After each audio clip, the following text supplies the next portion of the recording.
예. 하나님을 사랑하십니까?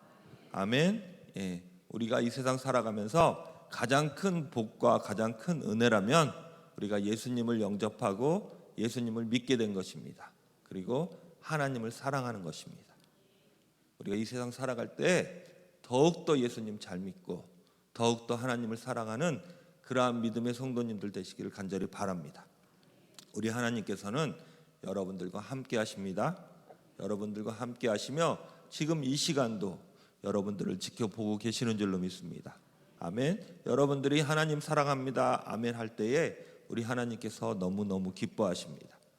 오늘 본문 말씀은 우리가 너무나 잘 아는 말씀이에요. 요셉의 이야기입니다. 그런데 요셉은 하나님께서 늘 함께 하셨습니다. 믿습니까? 하나님께서는 요셉과 늘 함께 하셨습니다. 요셉이 어려움 당할 때, 고난 당할 때, 고통 당할 때에 우리 하나님 외면하지 아니하시고 요셉과 함께 하셨습니다. 요셉의 하나님이 되어 주셨습니다. 아멘. 하나님께서는 아브라함의 하나님, 야곱의 하나님, 또 요셉의 하나님, 그리고 여러분들의 하나님이신 줄로 믿습니다.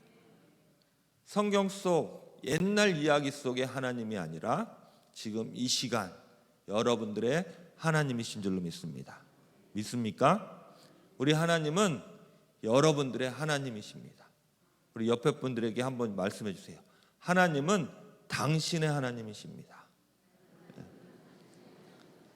하나님은 바로 여러분들 당신의 하나님이신 줄로 믿습니다. 아멘. 아버지 야곱이 죽었습니다. 아버지 야곱이 죽으니까 오늘 성경 말씀은 이런 내용이에요. 아버지 야곱이 죽으니까 형들이 그 마음에 근심이 생겼어요. 한탄이 생겼어요. 두려움이 생겼어요. 왜냐하면 형들이 그 동생 요셉을 은 20을 받고 팔아버렸기 때문이에요. 그래서 아버지가 죽으니까 요셉이 총리가 됐는데 총리가 됐으니까 옛날 일을 생각하고 혹시 복수를 하지 않을까 하는 두려움이 잡혀 있었어요. 그때 요셉이 이렇게 말을 합니다. 오늘 중요한 말씀이라 다시 한번 읽어보겠습니다. 창세기 45장 5절 말씀 우리 한 목소리로 읽어보겠습니다. 시작. 당신들이 나를 이곳에 팔았다고 해서 근심하지 마소서, 한탄하지 마소서. 하나님이 생명을 구원하시려고 나를 당신들보다 먼저 보내셨나이다. 그냥 다시 보여주세요. 당신들이 나를 이곳에 팔았다고 해서 근심하지 마소서. 형들이 요셉을 이집트에 팔아버렸어요. 은 20을 받고 돈을 받고 팔아버렸어요. 그런데 요셉은 뭐라고 말하냐면 나를 당신들보다 먼저 우리 하나님께서 애굽으로 보내셨다고 말해요. 그런데 그냥 보내신 게 아니라 목적이 있어서 하나님의 크신 뜻이 있어서 애굽으로 보냈다고 말씀하시는데 그 목적이 뭐냐면 하나님이 생명을 구원하시려고. 하나님께서 그러니까 요셉은 돈에 팔려왔지만 그것은 하나님의 계획된 하나님이 작정하고 계셨던 하나님의 계획 속에 있었던 거예요.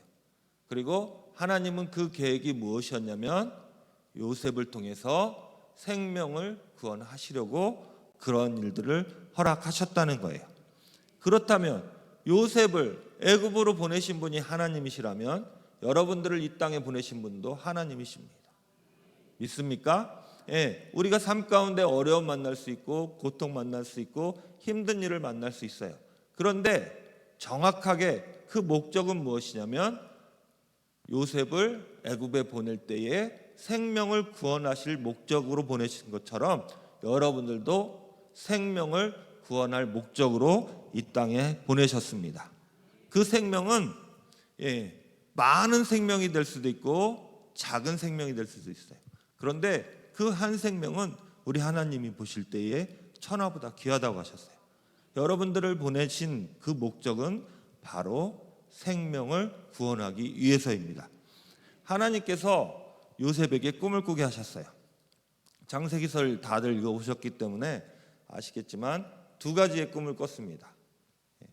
첫 번째 꿈은 형들과 밭에서 일을 할 때에 곡식단을 묶고 있었는데 자기의 곡식단은 벌떡 일어서고 그 주변으로 뺑 둘러서 형들의 곡식단이 요셉의 곡식단에 절을 하는 꿈이었어요. 그리고 또 한 꿈은 무엇이었냐면 해와 달과 11개의 별들이 요셉에게 절을 하는 꿈이었어요. 기억나십니까? 이 두 가지 꿈을 하나님이 꾸게 하셨어요. 그 말씀은 무엇이냐면 형들이 요셉에게 절을 한다는 것은 요셉을 존귀한 자로, 높은 자로 하나님이 세워주시겠다는 뜻이었어요. 그렇죠? 그래서 형들이 그 꿈을 듣고 요셉을 시기하게 됩니다. 그런데 하나님이 요셉을 존귀한 자로, 높은 자로 세워주시겠다고 하셨는데 요셉의 삶을 보면 그렇게 되는 게 아니에요. 형들에 의해서 매를 맞고 팔려가요. 고통스러운 삶을 살게 돼요. 존귀한 자와는 정반대의 삶, 노예로 팔려가고 또 억울하게 감옥에서 죄수로 살게 되잖아요. 하나님은 존중한 자, 높은 자가 되게 하시겠다고 보여주셨는데 오히려 삶은 낮아지고 비참한 그러한 모습이 되었어요. 그런데 요셉은 믿음을 가지고 있었어요. 믿음을 가지고 있었어요.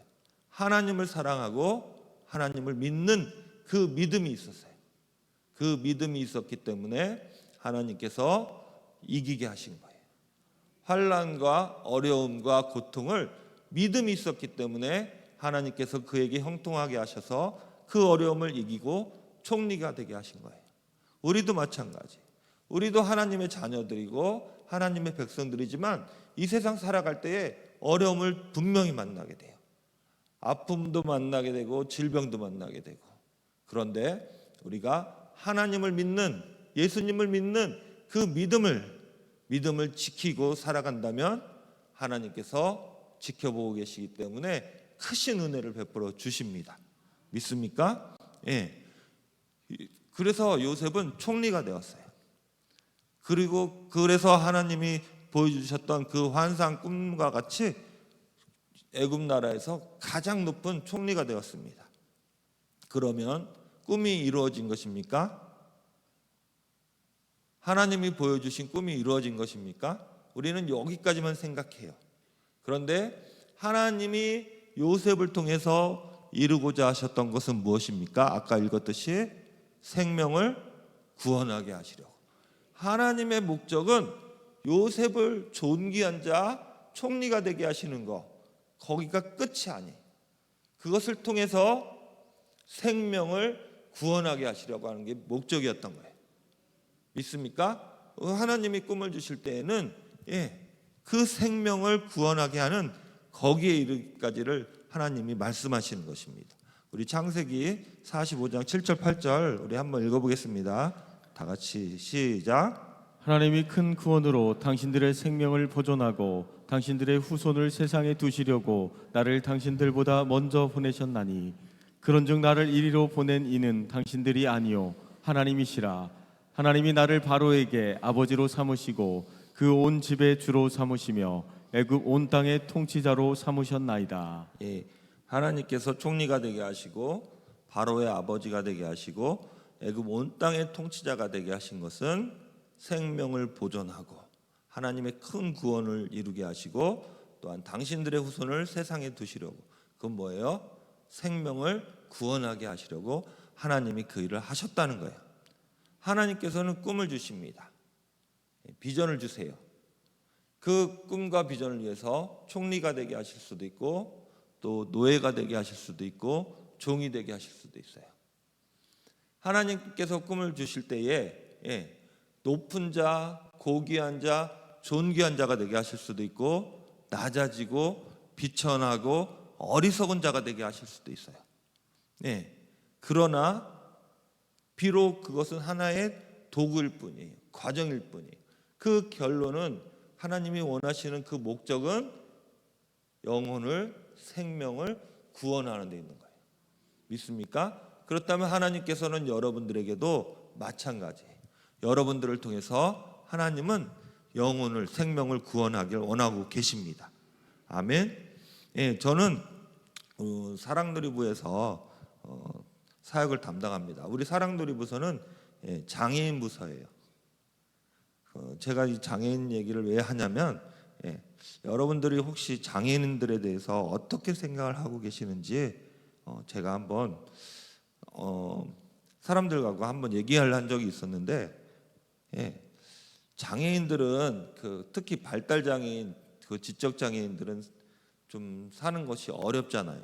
그래서 사람들이 일반적으로 생각할 때에 저들은 우리가 돌봐줘야 되고 보호해줘야 되는 시혜의 대상이라고 그렇게 생각하시는 분들이 엄청나게 많아요. 거의 대다수가 그렇게 생각하고 계시는 것 같아요. 그런데 이 세상을 창조하신 분은 누구십니까? 하나님이십니다. 이 세상 끝, 땅속 끝까지 이 모든 것을 창조하신 분은 하나님이십니다. 그리고 우리가 지금 이 안에 보이지 않지만 공기가 있어요. 그렇죠? 우리가 마시고 있는 이 공기도 하나님이 창조하셨습니다. 그리고 눈에 보이지 않는 박테리아, 바이러스 이런 것도 다 하나님이 창조하셨어요. 심지어 마귀 사탄도 우리 하나님이 창조하신 창조물입니다. 믿습니까? 하나님의 창조물이에요. 우리가 이 안에 있는 모든 것들은 하나님이 창조하셨는데 다 하나님의 창조물에는 다 목적이 있고 이유가 있어요. 그렇지 않습니까? 우리가 지식이 짧고 어리석어서 하나님의 창조를 다 이해하지 못해서 그런 것이지, 하나님은 분명히 모든 것, 심지어 사소한 미생물 하나까지도, 바이러스 하나까지도 하나님이 창조하실 때는 분명히 다 이유가 있기 때문이에요. 여러분들 혹시 화학 좋아하시나요? 화학 기호에 CO2라는 게 있죠. CO2 처음 들어보세요? 다들 들어오셔서 아실 거예요. CO2는 이산화탄소잖아요. 이산화탄소. 한동안, 요즘은 잘 뜸한데, 한동안 이 CO2가, 이산화탄소가 환경 오염의 주범이라고 해서 CO2를 줄이자고 막 매스컴에서 한동안 굉장히 나왔었어요. 혹시 기억나세요? CO2가 대기를, 공기를 뜨겁게 하고 대기를 오염시킨다고 해서 엄청나게 한동안 바람이 불었습니다. 그래서 우리가 심지어 타고 다니는 자동차도 휘발유차보다, 디젤차보다 휘발유차가 CO2가 더 많이 나온다고 해서 다들 디젤차를 타자고 막 이런 게 운동이 벌어지고 막 했었어요. 그런데 우리가 마시는 이 공기 중에 CO2가, 이산화탄소가 얼마나 있을 것 같아요? 우리가 마시는 공기의 대부분 79%는 질소라고 합니다. 질소. 그리고 21%가 산소. 그래서 99%가 질소와 산소로 되어 있어요. 그리고 그 1% 안에 이산화탄소도 있고 헬륨 가스도 있고 여러 가지 가스들이 있는 거예요. 그래서 이산화탄소는 0.03%밖에 안 된대요. 0.03에서 0.04%. 아주 적은 거예요. 아주 미세한 거예요. 그런데 이 이산화탄소를 만드신 분이 하나님이십니다. 믿습니까? 사람들은 이산화탄소를 줄이자고 막 말해요. 이산화탄소 때문에 환경이 파괴된다고 하면서 없애자고 막 그래요. 그런데 하나님이 분명히 필요하기 때문에 만드셨어요. 이산화탄소가 하는 일은 무엇입니까? 산의 나무들이 광합성을 할 수 있게 하잖아요. 산의 나무, 우리가 먹는 주식들이, 곡식들이, 과일의 열매들이 이산화탄소가 없으면 맺힐 수가 없는 거예요. 열릴 수가 없는 거예요. 그렇기 때문에 이산화탄소는 우리에게 절대적으로 필요한 그런 것입니다. 사람들에게 미움을 받고 없애야 된다고 말하지만 꼭 필요한 것이 바로 이산화탄소예요. 저는 그래서 이산화탄소들이 이렇게 생각할 수 있을 것 같아요. 이산화탄소가 만약에 사람이라면, 아니 사람들이 저렇게 미워하는데 나도 산소가 되고 싶어. 나도 질소가 되고 싶어. 사람들이 좋아하는 저게 되고 싶어. 나 이산화탄소가 싫어라 해서 산소가 되고 질소가 된다고 생각해 보세요. 그러면 이 세상은 어떻게 되겠습니까? 이 세상은 우리가 살 수 없는 그러한 세상이 되는 거예요. 이산화탄소는 너무너무 필요한 건데 저는 장애인들도 이 이산화탄소하고 같다고 생각해요. 사람들로부터 손가락질 받고 없어졌으면 좋겠다라고 말하는 이 이산화탄소가 저는 장애인들과 너무너무 흡사하다고 생각합니다. 제가 성도님들과 이야기하다 보면 어떤 분들이 이렇게 말해요. 장애인들이 없어졌으면 좋겠대요. 장애인들이 없어졌으면 좋겠다. 이 말은 무슨 뜻이냐면 어감이 좀 강해서 그런데 이 말은 뭐냐면 장애인들이 불편하고 힘들고 아프고 어렵게 사니까 하나님께서 장애인들을 치료해 주셔서 또 의학이 빨리 발달돼서 장애인들이 다 비장애인 되었으면 하는 그런 마음으로 하신 말씀이에요. 이 세상에 장애인이 없어져야 되겠다는 것은 장애인을 비하한 것이 아니라 저들을 빨리 병이 고쳐져서 장애가 없어져서 비장애인이 되었으면 하는 그런 말씀이에요. 그런데 장애인은 없어져야 될 존재가 아니라는 거죠. 이 세상에서 꼭 필요한 존재예요. 하나님이 창조하신 거룩한 하나님의 창조물이에요. 이 세상에 장애인으로 태어나고 싶은 사람은 단 한 명도 없어요. 그렇죠? 장애인이 되고 싶은 사람도 한 명도 없어요. 그런데 장애인은 하나님이 창조하셨다고, 하나님이 만드셨다고 우리 성경에 써 있어요. 모세가 미디안 광야에서 80이 됐을 때에 양을 치고 있을 때에 하나님이 찾아오셨어요. 그리고 모세에게 비전을 꿈을 주셨어요. 네가 이제 애굽으로 들어가서 이스라엘 백성들 저들의 생명을 저들을 구원하라 말할 때에 모세가 못 간다고 말해요. 나는 늙었습니다. 나는 힘이 없습니다. 나는 의지력도 없습니다. 내가 젊었을 때 잘났을 때는 가능할지 모르지만 이제는 말도 못합니다. 내 입도 뻣뻣해서 이제 내가 그런 비참하고 보잘것없는 사람이 되었습니다라고 말할 때에 하나님이 이렇게 말씀하세요. 우리 출애굽기 4장 11절 말씀입니다. 우리 한 목소리 읽겠습니다. 시작. 여호와께서 그에게 이르시되 누가 사람의 입을 지었느냐 누가 말 못하는 자나 못 듣는 자나 눈 밝은 자나 맹인이 되게 하였느냐 나 여호와가 아니냐. 말 못하는 사람을 만드신 분이 하나님이시라는 거야. 못 듣는 사람, 청각장애인을 만드신 분이 하나님이시라는 거야.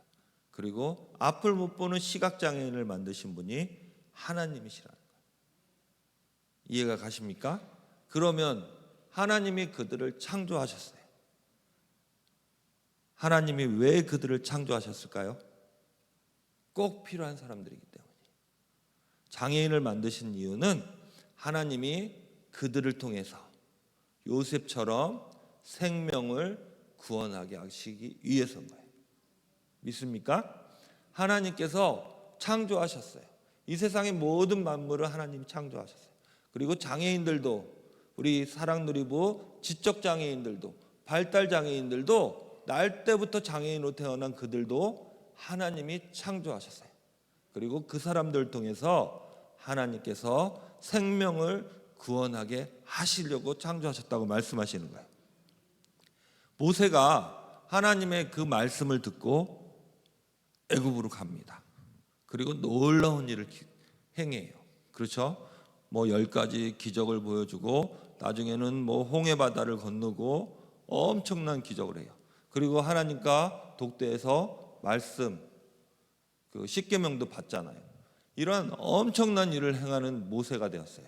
그리고 이스라엘 역사상 가장 뛰어난, 가장 위대한, 가장 높고 존귀한 지도자가 되었어요. 그렇지 않나요? 그런데 모세를 이렇게 높여주신 이유가 무엇입니까? 이스라엘 백성을 생명을 구원하게 하시려는 거예요. 하나님의 목적은 모세가 높은 사람, 위대한 지도자가 목표가 아니었고 모세를 통해서 생명을, 이스라엘 백성을 구원하기 위해서라는 거예요. 예수님과 제자들이 길을 가고 있었습니다. 그때에 날 때부터 앞을 못 보는 시각장애인을 만났어요. 그런데 그때 당시 문화는 장애인이 태어나는 것은 죄 때문이라고 생각했어요. 그래서 제자들이 예수님께 물어봐요. 저 사람이 날 때부터 앞을 못 보는 시각장애인인데 누구의 죄 때문입니까? 라고 말할 때 예수님이 뭐라고 말씀하시냐면 그에게서 하나님이 하시는 일을 나타내고자 함이라 라고 말씀하세요. 우리 요한복음 9장 2절 3절 말씀 보겠습니다. 제자들이 물어 이르되 라삐여 이 사람이 맹인으로 난 것이 누구의 죄로 인함이니까 자기니까 그의 부모니까 예수께서 대답하시되 이 사람이나 그 부모의 죄로 인한 것이 아니라 그에게서 하나님이 하시는 일을 나타내고자 하심이라. 이 사람이 장애인으로 태어난 것은 죄 때문이 아니라 하나님이 그를 통해서 하시고자 하는 일이 있다는 거예요. 그 일은 무엇입니까? 생명을 구원하는 일. 비록 앞을 못 보는 장애인으로 태어났지만 하나님이 일하고 계신다는 것을, 하나님이 살아계신다는 것을, 하나님이 그를 통해서 생명을 구원하길 원하신다는 것을 보여주시기 위해서 그를 장애인으로 태어나게 하신 거예요. 하나님께서 꿈을 주시고 비전을 주시고 하나님께서 역사하시는 이유는 나를 존귀한 자로, 나를 높은 자로 세우기 위해서가 아니라 그렇게 해서 나로 하여금 하나님의 일을 할 수 있도록 하시는 거예요. 그 일이 내가 높은 사람이 될 수도 있고 내가 낮은 사람이 될 수도 있어요. 내가 권세 있는 사람이 될 수도 있고 권세 없는 사람이 될 수도 있어요. 그런데 하나님은 그것을 통해서 생명을 구원하게 하시기 위해서라는 거예요. 믿습니까? 예. 제가 어느 날 우리 딸하고 이야기를 하고 있는데 딸이 이런 말을 했어요. 아버지, 아빠, 우리 반에 지적장애인, 그 발달장애인 아이가 있어. 친구가 있는데 걔는 수업 시간에 자꾸 이상한 행동하고 돌아다니고 질문을 하는데 막 이상한 질문해서 수업 방해하고 막 그래. 숙제 같은 건 아예 해올 생각도 안 하고 막 반 분위기를 너무너무 흐려 막 하면서 이제 저한테 그런 말을 했어요. 근데 제가 뭐라고 말했냐면 하나님이 너를 사랑한다 그랬어요. 그 장애인 아이가 반 분위기를 흐리고 이상한 행동을 하는 것은 바로 하나님이 너를 사랑하셔서 너를 축복하셔서 너에게 은혜를 베풀어 주시기 위해서 그 아이를 만나게 하신 거야. 너의 생명을 구원하기 위해서 그 아이를 보게 하신 거야 라고 말했어요. 하나님은 지켜보고 계십니다. 제가 그때 뭐라고 말했냐면 너 자신을 한번 돌아봐. 너가 하는 행동들을 한번 살펴봐. 너는 하나님이 지켜보고 계시는데 하나님이 너를 축복해 주시고 너에게 은혜 베푸시고 너를 높여주시기를 원하는데 너가 너의 반 다른 친구들과 비교했을 때에 하나님이 너를 축복해 줄 만한 무언가가 있는지 한번 살펴봐봐. 있나요? 없어요. 여러분들 한번 보세요. 여러분들 기도합니다. 하나님 은혜 베풀어 주옵소서. 하나님 내 질병을 고쳐 주옵소서. 하나님 우리 가정을 축복하여 주옵소서. 여러분들 계속 기도해요. 그런데 구원은 하나님의 은혜인데 은사나 능력이나 신유나 이런 것들은 하나님이 나의 모습을 보시는 거예요. 근데 내 모습이 은혜 받을 만한 모습입니까? 내 모습이 하나님의 축복받을 만한 모습입니까? 옆에 사람하고 나하고 틀릴 게 뭐가 있어요? 똑같아요. 전혀 다른 게 하나도 없어요. 하나님이 나를 복 주시고 싶으신데 나를 지켜보시고 복을 주고 싶으신데 내 행동은 하나도 복 받을 짓이 하나도 없는 거예요. 옆에 사람하고 똑같은 거예요. 심은 대로 거둔다는 말이 있잖아요. 그렇죠? 물질도 심은 대로 거두지만 나의 행동도 마찬가지예요. 내가 복 받을 짓을 하고 있는지 복 받을 행동을 하고 있는지 볼 때에 하나도 없는 거예요. 그러면서 하나님 살려주세요. 하나님 나 은혜 받고 싶어요. 하나님 은사 주세요. 하나님이 주고 싶은데 복 받을 짓을 하나도 안 하고 있는 거예요. 그래서 장애인을 통해서 하나님이 여러분들에게 은혜를 주시기 위해서 그들을 통해 일하시는 거예요. 믿습니까? 여러분들이 이산화탄소가 꼭 필요하듯이 장애인은 이 세상에 꼭 필요한 거예요. 왜 필요하죠? 바로 여러분들의 생명을 구원하는 일에 쓰임 받기 때문이에요. 우리 한밭제일교회 성도님들 모두가 그러한 생각을 가지시기 바랍니다. 하나님이 나를 복 주시려고, 하나님이 내게 은혜 주시려고, 저들을 통해서, 저 가련하고 힘들고 어려운 저 사람을 통해서 우리 하나님께서 나를 복 주시려 하는구나. 그러한 은혜가 넘치시는 우리 성도님들 되시기를 간절히 축원합니다. 기도하겠습니다. 하나님 감사합니다. 주님 사랑합니다. 하나님, 우리 눈에는 보잘것없고 불필요한 존재 같지만 하나님 보실 때는 꼭 필요한 존재로 이 땅에 보내주셨습니다. 그들을 통해서 하나님이 하시는 일을 보게 하신다고 하셨고, 영혼을, 생명을 구원하는 일에 쓰임받게 하신다고 하셨습니다. 하나님 지금까지 나의 삐뚤어진 왜곡된 시선이 있었다면 하나님 바꿔 주옵소서. 똑바로 볼 수 있는 은혜 베풀어 주옵소서. 또 아침에 찬양으로 찬양으로 은혜 베푼 우리 아시아 찬양팀을 축복하여 주옵소서. 주님, 오늘 하루 가운데에 하나님께 은혜 받는, 복 받는 그러한 행동을 하며 살아갈 수 있도록 성령 하나님 지켜 주옵소서. 예수님 이름으로 기도합니다. 아멘.